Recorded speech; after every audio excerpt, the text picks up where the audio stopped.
Cuando hablamos de Salsipuedes, algo que casi todos los uruguayos conocemos muy poco. Nuestra enseñanza nos ha hablado muy poquito, en la escuela, en el liceo y en la universidad también. Sus cantares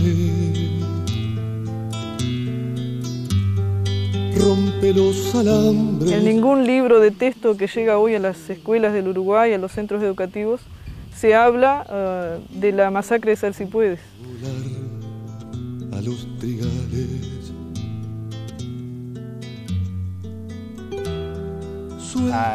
Visto con los ojos de hoy lo que sucedió en Salsipuedes, lo que ya está comenzando es el esclarecimiento de esto, ¿no? Los hechos, cómo sucedieron, que lo sepan a nivel de la escuela y los liceos, que la sociedad toda sepa un detalle. Los frentes y en la libertad de las... Salsipuedes fue una matanza, un genocidio. Salsipuedes, en Tacuarembó, hablando referente a Salsipuedes, uno lo puede definir como la matanza de Salsipuedes.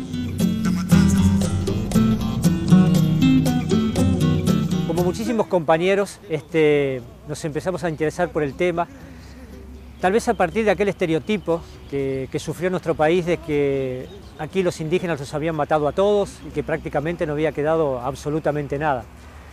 Cuando comenzamos a indagar, generalmente por línea materna, observamos que existen abuelas, bisabuelas, y de ahí una línea que nos lleva hacia ese pasado bastante reciente desde nuestro punto de vista, porque son apenas unos 170 años de los hechos ocurridos en Salsipuedes. La etnia charrúa es más que un grupo de indígenas diezmados por razones que aún estaban por esclarecerse. Su legado llegó hasta nuestros días con la fuerza de su ímpetu indómito y valiente, como se los ha definido. El indio fue muy sagrado. Para mí fue muy sagrado el indio. Cuando yo me junté con él, conocí al padre de él, ¿no es? Él estaba prohibido hablar los charrúas. Claro. Porque yo no sabía que él era indio. Ni yo sabía, ¿eh? Pero cuando murió el padre de él, fue que salió a luz. El viejo que salió a luz. Porque vamos a la mente de nosotros y vamos a la actualidad de nosotros. El padre de él peleó por los colorados, mi abuelo peleó por los blancos. Y según se conocía, decía mi madre, ¿no? Ahí está, y sin embargo, los colorados fue que mataron a los indios, Bernabé. Bernabé, exactamente.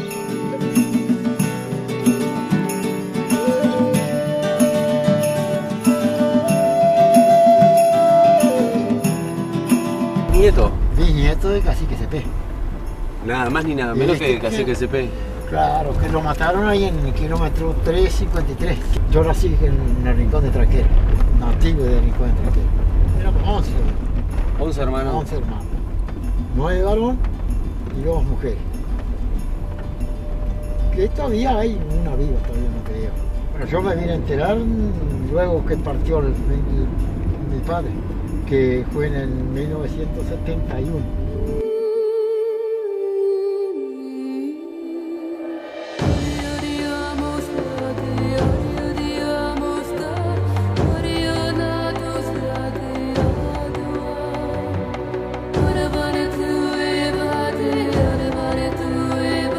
Respecto a la descendencia nuestra, de mi familia y la mía en particular, se fue transmitiendo de generación en generación a través de lo que comentaban mis viejos y algunos de mis tíos. Nosotros descenderíamos de una de las hijas del cacique Cepé. Es conveniente aclarar que Cepé murió en el 1866 en el departamento de Tacuarembó, en una estancia próximo a la ciudad de Tacuarembó. y habría tenido 2 hijos varones y 2 hijas mujeres. Hay relevamiento de los 2 hijos varones porque fueron llevados por la leva. En cambio de las hijas mujeres, como no fueron bautizadas y eso, no habrían quedado registros, pero habría tenido esas 2 hijas.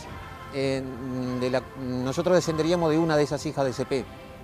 Es un orgullo en el sentido de que Cepé fue el último cacique charrúa dentro de lo que hoy es Uruguay, del territorio nacional. Pueden haber algunos otros, pero en lo que hoy es Brasil o Argentina, en Entre Ríos, por ejemplo. Pero Cepé fue el último cacique charrúa dentro del límite de lo que hoy es Uruguay.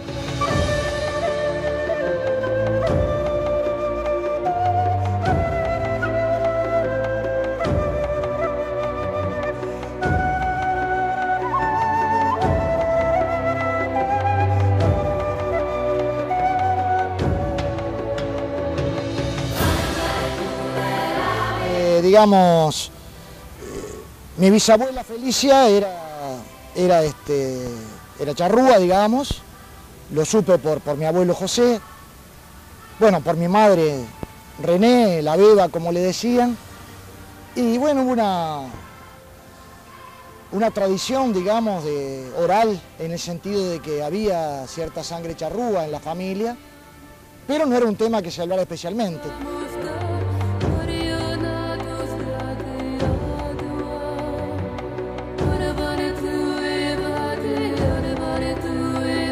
Luego se vuelve algo muy interesante, ¿no? Es una ansiedad por saber, por conocer y también un sentimiento profundo de sentirnos arraigados, de sabernos pertenecientes a esta nación, algo que para nosotros realmente es muy querido, ¿no? Cuando hablamos de la nación charrúa, algo que nos abarca absolutamente a todos y que no tiene precisamente un sentido biológico, un sentido racial, sino que es algo más importante, ¿no? Hablamos del punto de vista sociológico, cultural.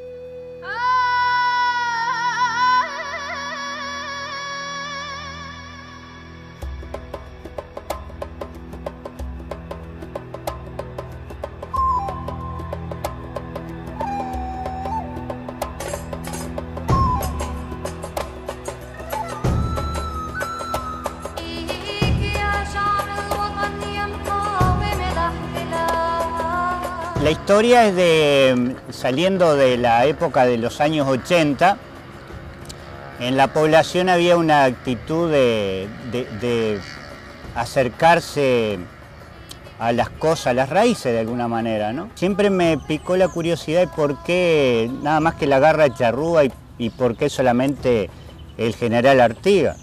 Y en ese entonces, escuchando la radio, y me acuerdo en un diario de La República que salían notas, de algo que había comenzado a investigarse, que era la descendencia india. Y un día me encuentro con un maestro de escuela contando una historia sobre la vida del DCP, que hay un socio nuestro, presidente nuestro, que es justamente familiar de DCP.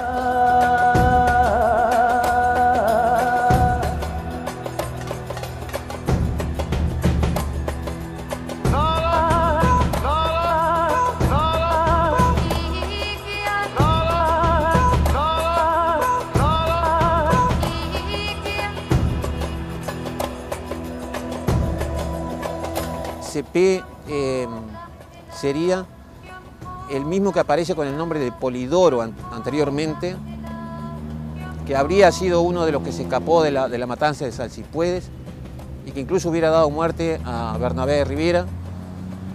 Esa persona Polidoro, ese cacique Polidoro, se pierde durante un tiempo, desaparece, y después, curiosamente, aparece un cacique con un nombre que jamás había aparecido anteriormente, que es Cepé, que instala la toldería en un predio, en una estancia próximo a la ciudad de Tacuarembó. Hay una conjetura de que Cepé y Polidoro serían la misma persona que se habría cambiado el nombre por miedo a la represalia, debido a la matanza de Bernabé Rivera, después de esa matanza de Salsipuedes, ¿no?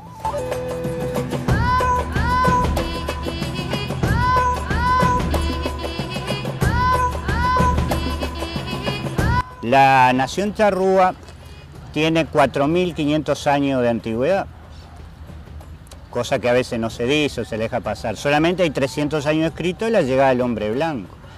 Pero esos 300 años, que vienen a ser a bisabuelos, abuelos, las cosas que se dejan dicho de nuestro pueblo, lo engrandece más todavía.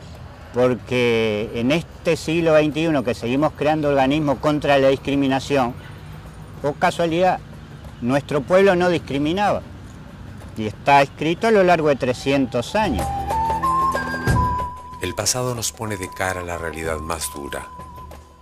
Arrasar una tradición nuestra, un trozo de nuestro acervo cultural que hoy ya no está. Hoy es un compromiso latente no dejar que su mensaje se pierda en el tiempo. Por el contrario, que perdure en el futuro.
Nosotros decimos repetidamente que luego de los hechos de Salsipuedes ha caído un manto del silencio sobre lo que ha sucedido, ¿no? Como que nuestra sociedad ha sufrido una especie de amnesia colectiva.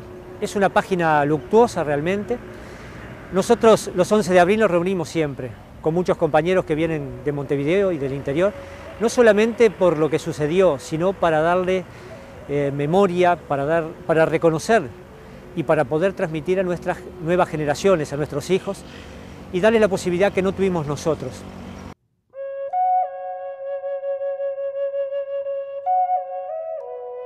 Uno fija el 11 de abril como el día de la masacre de Salsipuedes, pero en realidad fue todo un operativo militar planeado con muchos días de anticipación. Digo, si uno mira los documentos, ahí ve, por ejemplo, las cartas que le escribía Rivera a Julián Laguna, que era el terrateniente que estaba ocupando la zona de donde está hoy Salsipuedes, y cómo durante meses antes, ¿no? El hecho fue en abril y tenemos cartas de enero, de febrero, preparando lo que sería Salsipuedes, como hablando en clave, lógicamente porque la correspondencia iba a través de un chasque que podía ser interceptado en el camino antes de que llegara el mensaje.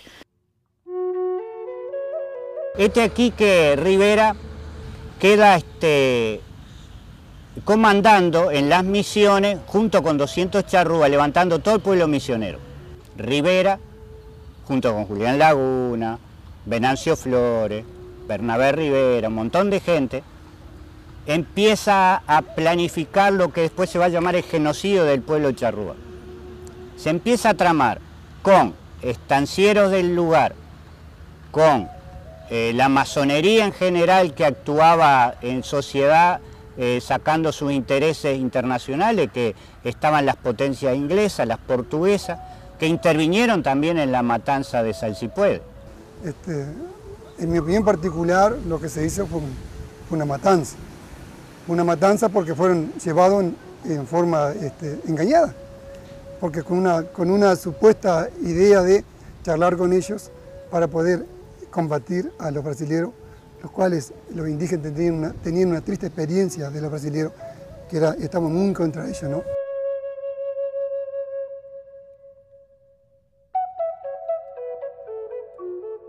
Nosotros lo vemos, digo, como una...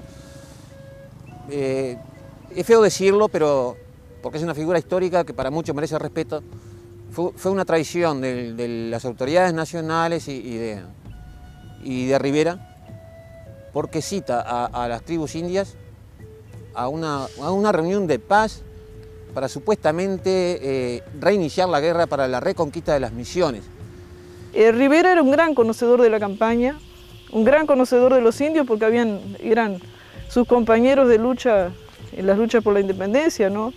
Entonces, digo, él sabía cómo se movían los charrúas, sabía cómo atacaban, cómo se planteaban la lucha. Entonces él fue preparando fríamente la operación de Salsipuedes. Incluso después de Salsipuedes, él escribe una carta diciendo que él consiguió la proeza que 8 virreyes no habían conseguido.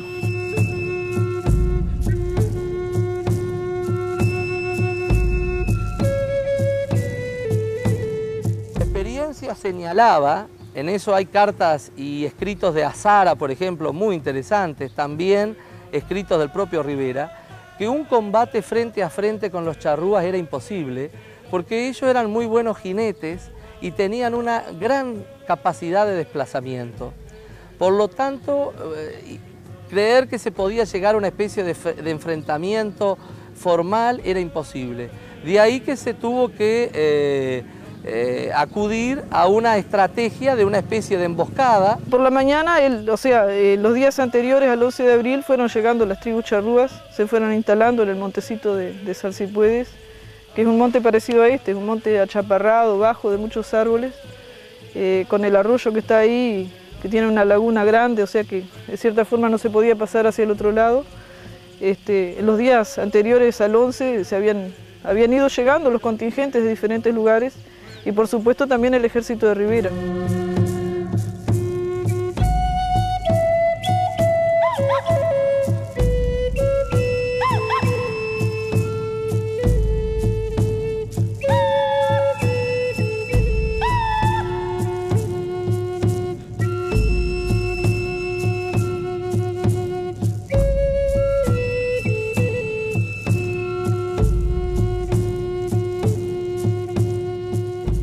Eso sucedió en 1831, el 11 de abril, justamente en el Salsipuedes chico y grande, a unos kilómetros, para dar una idea geográfica de Paso de los Toros. Aquí que lo invitan a los jefes charrúas por esa amistad que había, a pesar de todavía una amistad de conocimiento entre los jefes charrúas y estos jefes del ejército, aprovechan esa amistad y los convocan a pelear contra los brasileros, que ves una guerra de siempre. Y algunos jefes vienen, no todos, pero vienen mujeres, niños. Los documentos parecen señalar también que no era la intención de Rivera exterminarlo físicamente, como en realidad tampoco pasó, porque lo que se mató fueron a muchos hombres, guerreros, que fueron los que pusieron más resistencia. Pero la gran mayoría de las mujeres y de los niños, que eran alrededor de unas 300 personas, esos a todos se les respetó la vida. Más allá de alguna muerte que en toda circunstancia terrible de la guerra siempre sucede.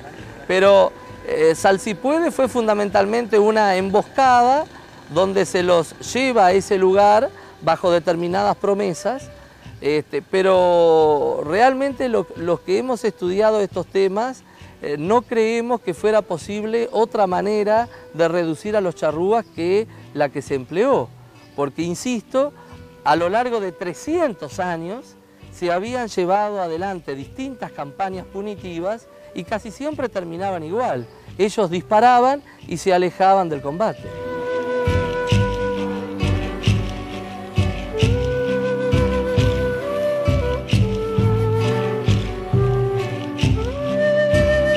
Salsipuedes tiene muchos significados.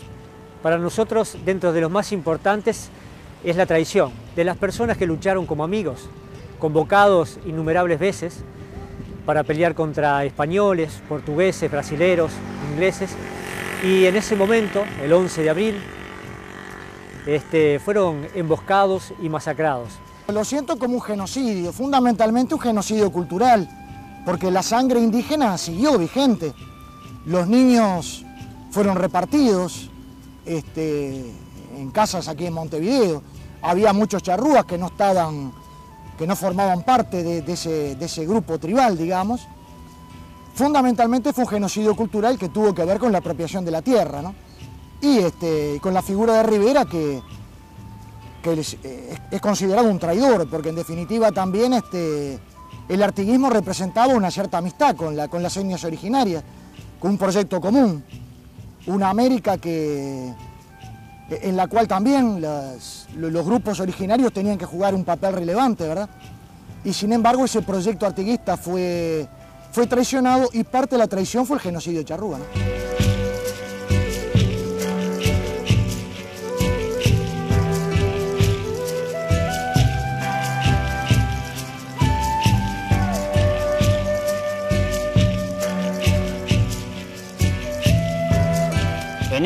En esa matanza que se hizo en Salsipuedes, que fue el comienzo, los cuerpos después fueron hechos desaparecer.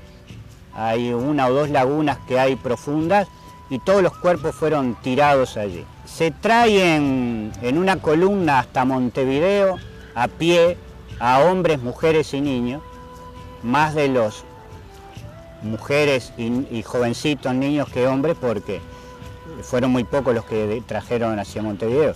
Y lo fueron desparramando a lo largo del camino, dándolos para que trabajaran o, en fin, como esclavitud que había en esa época. Deja que los pájaros regresen. Suelta de tu jaula sus cantos. Y en una manipulación excesivamente nacionalista del tema indígena, se ha identificado al indígena con el charrúa, cuando el charrúa fue solamente uno de los grupos indígenas que habitó este territorio. Por ejemplo, nos hemos olvidado de los guaraníes misioneros. Y en Salsipuedes, las fuerzas militares principales que participaron fueron fuerzas guaraníes de los regimientos de caballería de la época. Los armar su primavera. Cuando ataca, digo, nosotros, a mí por lo menos siempre digo que el exterminio de Salsipuedes fue de charrúa y guaraní, porque la primera línea del ejército de Rivera eran indios guaraníes, que eran prácticamente adolescentes, que no tenían mucha experiencia en la lucha, porque el pueblo guaraní, por su característica, es un pueblo pacífico. En esa arremetida no se respetó ni a las mujeres, ni a los niños, ni a los ancianos. Digo, lógicamente algunos estaban en el monte. Si uno se imagina una familia y que los jefes o los principales irían a una reunión con el presidente de la República, algunos habrán quedado en el monte. Y bueno, los que tuvieron la suerte de quedarse ahí pudieron escapar algunos, digo, pero no se respetó a mujeres y niños ni ancianos, ahí hubo un arrase de todo. Por eso se habla de un genocidio, porque no fue una lucha planteada de esa manera, digo, no hubo una batalla, fue una emboscada. Cuando hablamos de la masacre y esa emboscada, tenemos que citar también que ahí no había solamente guerreros, sino que estaban sus familias, lo que en aquella época se llamaba la chusma, o le decían la chusma, respectivamente. Mujeres, abuelos, niños. Yo personalmente tengo la idea de que ahí no solamente cayeron guerreros, por algo tenemos que decir que son nuestros primeros desaparecidos. Hasta la fecha nadie sabe si están esos cuerpos en la laguna del Bote o dónde fueron conducidos.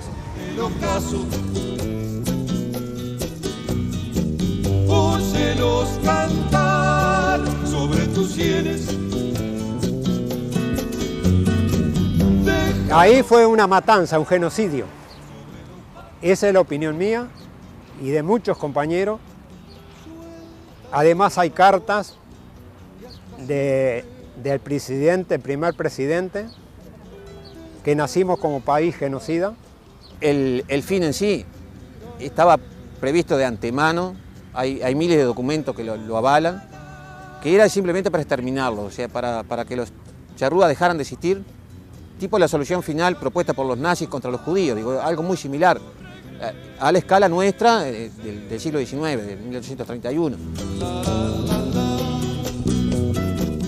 Salsipuedes fue una decisión infame y traicionera, pero debemos mirar al futuro sin saltearnos un renglón del pasado. Historias y leyendas. Que entristece, míralos volar a los trigales, suéltalos ahora y hasta así.